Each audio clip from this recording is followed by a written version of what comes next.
It's an absolutely disastrous day in the world of Magic the Gathering. Wizards of the Coast has just been accused of false advertising. On top of that, they've admitted that the upcoming Edge of Eternity set is going to have a big disconnect from the rest of Magic. And if that wasn't enough for you, Final Fantasy has turned Magic Arena into an absolute nightmare. Magic. History. I'm an old wizard! The Magic Historian. My bones hurt. Greetings, owners of fine luxury cardboard rectangles, my friends. I hope the day finds you well because we have gathered for a gigantic cram-packed installment of Mega Magic News. We don't just have the items that I mentioned at the beginning. We've got the false advertising. We've got the situation where Wizards of the Coast has gone ahead and said Edge of Eternities is going to be disconnected. We've got the arena bad times for Final Fantasy and some more news items on the list. But before we dive into the badness, let's talk about some silky smooth magic related goodness in the form of today's sponsor. Take your Magic collection to the next level with ultra premium custom tokens. Zaximus Studios has just released a set of Final Fantasy inspired custom tokens. You get over 50 different options that range across Magic's history. For example, if you love the Brothers War like I do, guess what? You've got a Power Stone token in here. On top of that, these tokens have an excellent feature that I haven't seen anywhere else, where when you flip them over on the backside, they actually have a spot for you to indicate how many tokens of this type you have tapped and how many you have untapped. They even have a Metal Monarch token fit for a king. Okay, I need you to edit it in so this crown just appears on my head.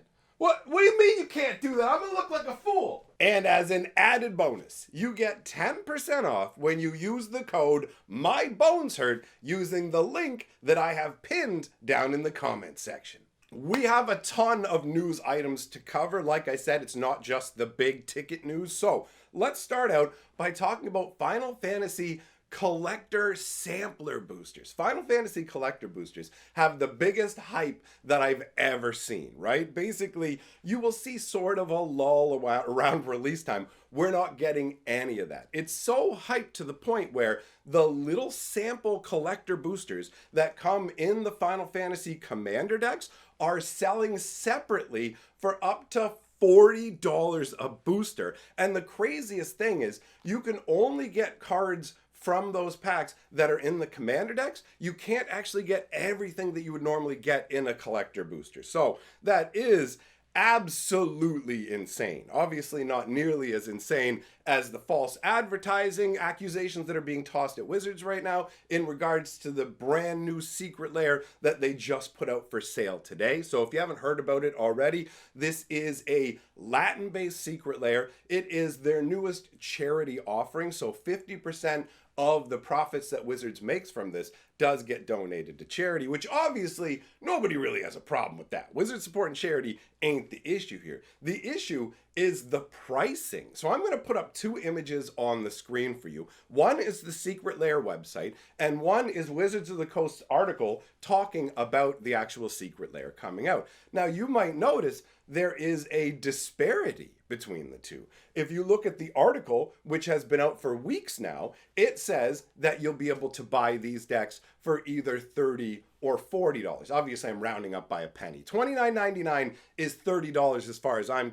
concerned. It's just marketing manipulation to make you think that it's less, right? So $30 for regular, $40 for foil is what it said on the article hyping this up that, again, has been posted for a considerable amount of time. Now, when you look at the Secret Lair website, you can see, wait a minute, this is now $40 and $50.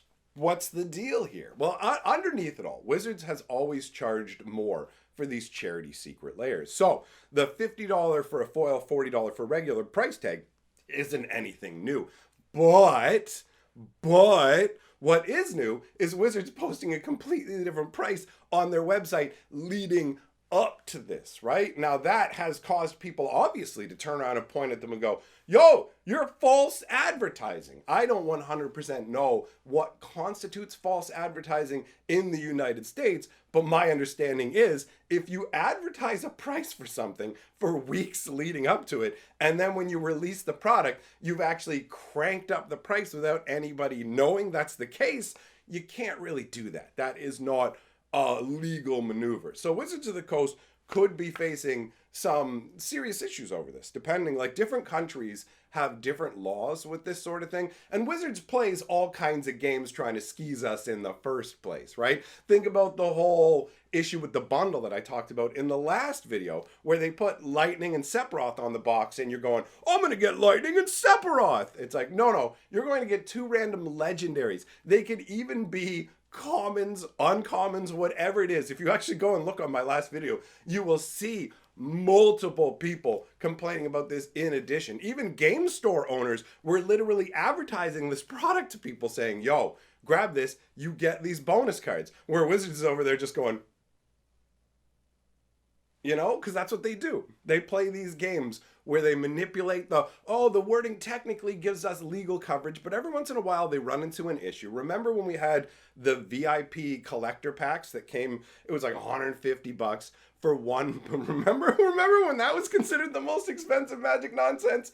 So it was like $150 or whatever for one booster, but on the box they said that you could get 2 mythics. And so basically people looked into it and it was like, oh, you literally can't. So Wizards of the Coast had to turn around then and actually offer compensation. Anybody who sent in the UPC code from one of those boosters was sent an extra booster pack as compensation for Wizards of the Coast's false advertising. So I don't know 100% whether this one is going to get that same level of response where Wizards is going to have some, like, this isn't something that somebody's already bought and they can remedy afterwards. So if they haven't already sold them, I don't know. It went on sale today. It is definitely a very, very bad look when you tell your customers, hey, we're going to get this secret lair for this price.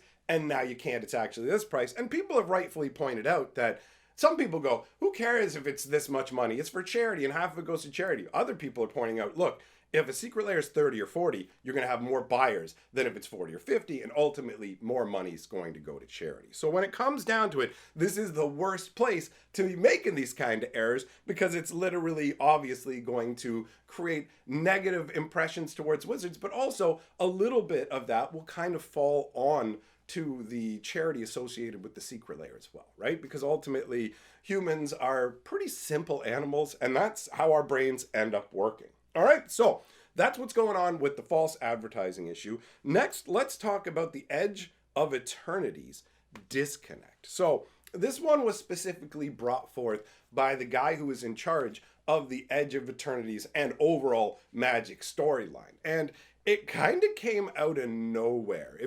It's got the energy of somebody who's trying to prime their wife for this huge thing they've already put on the credit card, and they're just kind of be like, so just so you know, the balance might not look the way that you're expecting when it comes in, kind of thing. So what we're being told is that the story from Edge of Eternities will essentially be disconnected from everything else when it comes to Magic. So there will be some characters we know. Obviously, we're going to see Tezzeret there, right? If you haven't heard already, the idea behind Edge of Eternities is that there's actually outer space in a pocket in the Blind Eternities, which totally isn't a thing, but they just made it up so that they could go, here's the Edge of Eternity set. And I'm fine, everything in Magic is technically made up. It's all fantasy, right? But before, it felt like they would do things to serve the story, to serve the flavor, to serve the world building. And now it's like, okay, we just want to have a space set. So we're going, here you go, here's a space set. Everything in it is going to be space stations, planets, aliens with lasers, but it's still Magic the Gathering. So they're telling us the story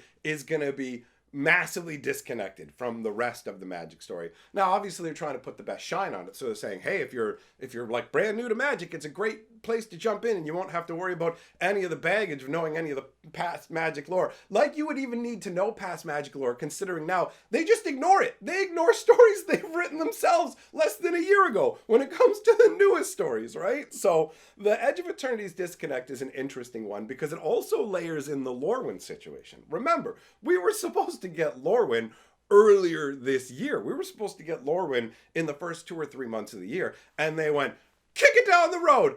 Get it out of here.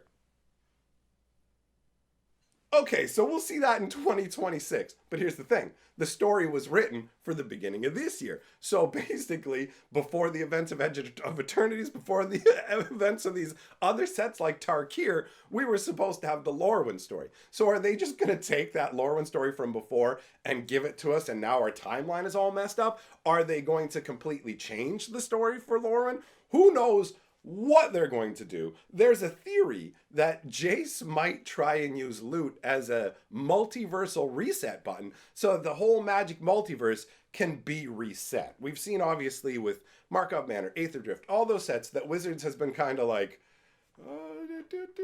when it comes to lore, you know, just kind of wandering off and going, it doesn't need to make sense anymore. We don't need big cohesive worlds. Shove detectives into Ravnica. Who cares? Have a speed racer thing going across Amonkhet, and you know what, Muruganda as well. We'll just slap it on some dinosaurs. You know what I mean? Like the story is already pretty wonked, and now we're just being told, yeah, we're just kind of trying to throw that all away. Tarkir must have really thrown them for a loop, because you can tell from their actions that they spent way more time on the Universe Beyond sets. An article just came out saying Final Fantasy took them 5 years to do.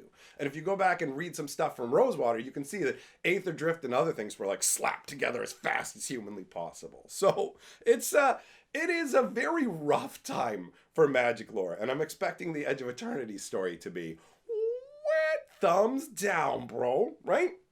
So next item on the list is screw up with Final Fantasy. So we've got the Fat Chocobo French print error. So let's put it up on the screen. First of all, let's all have a laugh at the fact that the French print of Fat Chocobo is gross Chocobo. Take that. You're gross. Let us all body shame this Chocobo. So take a look at it. You might have already noticed the problem. Take a look at the chapters, my friends. You know how this is supposed to work, right? You sacrifice Fat Chocobo after the 4th chapter. But you might notice when you look at the chapters that it has chapter 3 twice. There is no chapter 4. So on the card it says, sack me after chapter 4. And there is no chapter 4. He's so fat and gross that he won't even leave the board when he's supposed to. He's like, no, bro, going to the graveyard, it's a lot of walking. All right. So, what do we have next on the list? Oh, the next thing on the list is talking about Final Fantasy and the Arena Nightmare. Bro, I had been waiting for Final Fantasy to drop on Arena. I have a ton of resources on Arena. If you haven't seen them already, go over to my live stream channel, and I did a video showing off I have like 750,000 gold, I have hundreds and hundreds of wild cards, all of it, right? So I'm right into Arena. I was there for the first day of Final Fantasy, and oh man, like normally when a new set comes out, there'll be problems, but this was a doozy. Final Fantasy wanted to make a lasting impact. So we had authentication failures. We had timeouts. These are the normal sort of things you expect. Can't actually manage to log in. Trying to play a game? Well, enjoy the ring-a-ding spinning, son, because that's what you get, right? But then they're like, let's add some new juice into the situation. Let's just have people dropping out of drafts, and let's have the Final Fantasy cards that everybody's acquired just disappear. Let's have their boosters. Let's have the cards they've opened from boosters all just gone from their account on the first day. Like, what are you doing? There was a new thing I'd never even seen before. There was this crazy white diamond that was just splashing up on the screen over and over as it kept disconnecting me. I'm like, I just want to play Magic, right? So dealt with that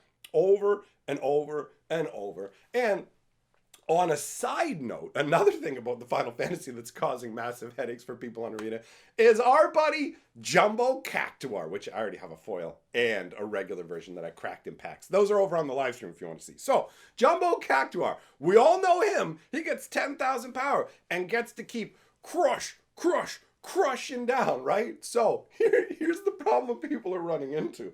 They attack with the Jumbo Cactuar. I attack you with my Cactuar. You block with 2 creatures. Now Arena goes, how would you like to split the 10,000 damage to me? And I go, oh, what? And I start clicking on the arrow. Click.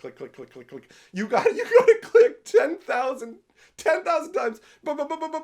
Hold down the button, hoping it's going to move up. All of that, right? And what happens is you end up getting timed out. There's not enough time. Arena will kick you out of the game before you can assign all the damage from the Jumbo Cactuar, which to me is absolutely hilarious. And as a note to save you guys a headache, you can actually click on the damage it can assign to creatures and type a number in. So this isn't actually like a genuine problem with the card specifically not working as it's supposed to. It's just a matter of a feature on Arena that pretty much nobody knows about isn't being used in this case because you never get to that scenario, right? At most, you divide maybe 20 trample damage among creatures and players. You got a couple creatures and a player you need to hit. But for me, I found that to be absolutely hilarious, right?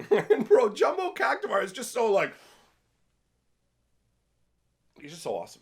It's the big numbers are so dumb and fun. Okay, anyways, what do we got next on the list? The next thing on the list, oh, this is actually something nice. We're going to talk about the Final Fantasy metal tokens. So take a look up on the screen here. You're going to see 3 different, well, 2 of them are tokens, 1 of them is an emblem, right? My favorite is the Moogle and the White Mage. There's something about Final Fantasy White Mages, the white robes with the little, are they called dags? Those little red triangles that are all along the like outer edges. I really just love White Mages from Final Fantasy. So that's my favorite, although I do have to admit that the Sephiroth emblem is also really epic, right? You look at that and go, okay, if you're a Sephiroth like fan, you're gonna want that, man. That is a sweet score. Metal emblems are a smart idea. So these are really cool promos. The uncool part, my friends, is the fact that these are specifically relegated to Asia. There's just we in some ways we live in the best part of the world for Magic the Gathering because we're like in North America where the company that makes the game is, but in other ways we actually lose out because Wizards of the Coast does more to court players from other parts of the world depending on how things are in their region. So for example, Japan, Magic the Gathering is lucky if it can crack the top 10 TCGs. Japan happens to be a place where I think actually out of everywhere in the world, it's the place where card games can flourish the most. So you can have smaller games that actually have a genuine following, where in North America and other parts of the world, it basically goes, you've got the big 3, and then you've got a handful of smaller games that are still, people play and are still around. Sorcery, Flesh and Blood, you know, like newer ones too, like Wonders of the First. Games like that people are aware of and play. And then you've got the majority of games